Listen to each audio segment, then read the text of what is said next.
Hello everyone, my name is Avant Mehta and welcome to my video of ABE425 Lab 3 where we are working on instrument comparison. Today we are going to investigate the difference between three multimeters in their ability to measure various properties of signals. We will look at three types of waves, that is a sine wave, a square wave, and a triangular wave. We are going to perform two variants of each type of wave, one with a DC offset and one without a DC offset. Each multimeter has a different way of measuring the RMS value of the wave. Some of them assume that the input signal is a sine wave.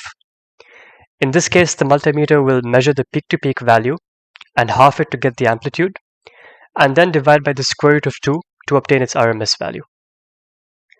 Theoretically, this means that the older multimeters will be more accurate in measuring the RMS values of sine waves as compared to other types of input signals. However, the more modern multimeters will find the true RMS of the input signal. And this way of measuring is independent of the shape of the signal. The modern multimeters will collect a large number of samples, square each sample value, and calculate the mean of the squared samples. Then they take the square root of the mean of the squared samples. As you can see, at no point in this method did the modern multimeters assume what type of signal the input was. Now let's have a look at the apparatus we're going to use in this lab. First we have our input generator, which is a BK Precision 4005 DDS function generator. It is fairly basic, but it definitely gets the job done for us today. It can produce signals of different forms. And again, we're going to use the sine wave, square wave, and triangular wave functions. We are going to test three multimeters in this lab, the first of which is the handheld Fluke 115 True RMS digital multimeter. It costs around $150 and it's considered fairly accurate. Next, we have the Tektronix CDM 250 multimeter. It is an older model and we don't know whether or not this is a true RMS meter. But part of the objective of this lab is to find out whether it is or it is not a true RMS meter. Lastly, we have a high-end multimeter, which is the Keithley 6500. They cost around $1,000, but it is fairly useful for applications where high precision and accuracy are needed. The reference value for each of the three multimeters is our oscilloscope, which is the Tektronix TDS 2024 oscilloscope. It shows us the AC and the DC components of the signal, as well as the cycle RMS value. Now let's have a look at the analysis portion of the lab after our data has been collected. So in my spreadsheet, the measurements are shown in yellow and the calculations are shown in blue.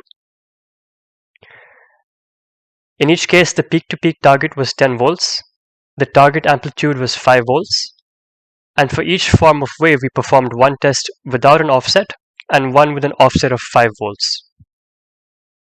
Let's have a look at the formula used in this spreadsheet. For the sine waves, the AC values were calculated by dividing the peak-to-peak voltage by 2 raised to 1.5, which is essentially the same as dividing by 2 and then dividing by the square root of 2. For the square waves, the AC values were calculated by simply halving the peak-to-peak voltage.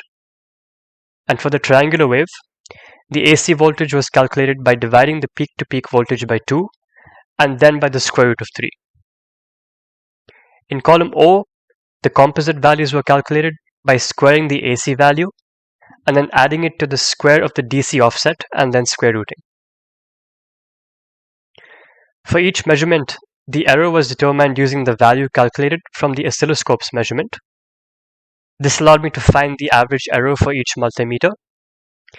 And now let's have a look at the findings for this lab.